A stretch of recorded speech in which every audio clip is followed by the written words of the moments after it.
It's been nearly 2 weeks since deadly wildfires broke out in Northern California. At least 42 people have died. Fire officials hope to fully contain the most destructive fires by early next week. Thousands of homes have been destroyed. For many returning residents, there's the question of where to relocate or rebuild in one of the country's most expensive housing markets. Special correspondent Kat Wise has our report from Sonoma County. For the second time in the past 12 days, Santa Rosa construction worker Agustin Aguilera and his family have had to move with the few possessions they still have. Several groups of friends have been sheltering the family since their small rental unit went up in flames. One of the more than 8,000 homes and structures around California's wine country destroyed in the recent wildfires.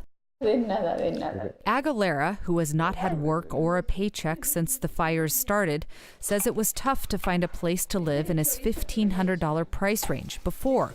Now he's worried he won't be able to compete in the new, more competitive rental market.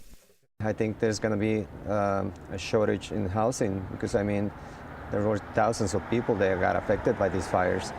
They were pretty high prices before the fires, and I think this is going to be even worse. As of right now, I don't know what am I going to do. ¿Estamos bien? The Aguilera family's struggles to find housing in the wake of the fires is a common story now throughout the region. Here in Santa Rosa, the housing market, like in so many other Bay Area communities, was hot before the wildfires. Rental vacancy rates hovered around 1%, and housing prices have been rising rapidly. The wildfires destroyed a wide spectrum of the city's housing inventory. From low-income mobile home parks to middle-class ranches in Coffee Park to multi-million-dollar mansions in the Fountain Grove neighborhood. One industry that's been impacted up and down the economic ladder is healthcare. At the Santa Rosa Memorial Hospital and affiliated clinics run by St. Joseph Health, 152 staff lost their homes, including more than 50 physicians. I've been spending as much time on housing issues for our community as I am in just dealing with kind of day-to-day hospital environment issues. Todd Salness is president of the hospital. He and his family have been staying with his dad since they lost their Fountain Grove home. But he says he hasn't had much time to think about his own situation because he's been so focused on how to help his staff. It's really hard to ask people to be what they need to be in a very stressful, highly driven healthcare environment and not have their family settled. So we're trying to work very hard to get people settled immediately right now. One-bedroom apartment. It's downtown, so very close to the hospital. Soon after the fires began, the hospital established this housing command center where teams are trying to connect displaced staff with temporary housing. And nearby medical offices are being turned into small apartments. So far, about 30 employees have been placed. But Salness says he's already thinking about their long-term needs and the communities. There's one thing is providing this immediate short-term need, right? We found a hotel for you for tonight, for the next week. But once that wears off, having the capacity to serve the community and recruit and retain our medical community, which largely was wiped out in these fires, is a major issue. How the rebuilding effort will proceed is now on the minds of many. This isn't something that can be rushed. This is going to be a long process. Steve Krieg has been a local farmer's insurance agent for 30 years. Because the insurance company does have money to pay that. More than 100 of his clients have lost homes.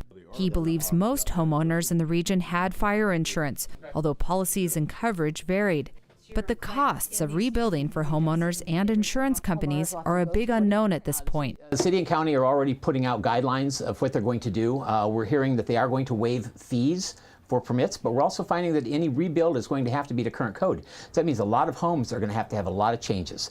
And we don't know if the policies are going to have enough coverage to cover that. Are building costs going to skyrocket because of a shortage of materials? We don't know. From what we heard, a lot of our materials just went to Houston to take care of the issue that they just had with their weather calamity. We need those materials back now. I've also heard that mills are running around the clock up north of us, so they're trying to get out as much lumber as they can. Is it going to be enough? We don't know because we've never had this many homes at one time. Some in the community are hoping the city will use the rebuilding process to address some long-standing housing issues. The people that are most likely to get pushed out are low-income people of color. Omar Medina is with the North Bay Organizing Project, a housing and community advocacy nonprofit. I think that the most critical thing that our community and our elected officials can do is really think about not only increasing the housing stock, but making sure that there's affordable housing and a significant amount of it. For construction worker Agustin Aguilera, the promise of more work in the coming months is not easing his housing concerns. I'm afraid that the wages are not going to go as high as the expenses or the living in the area. Unfortunately, if we cannot find an affordable place to live, we're probably going to have to relocate.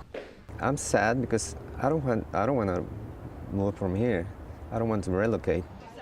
So far, more than 10,000 households impacted by the fires have registered with FEMA, and local officials are now considering a range of options for increasing short-term housing and expediting the rebuilding process. But it is expected to be years, not months, before the community recovers. For the PBS NewsHour, I'm Kat Wise in Santa Rosa, California.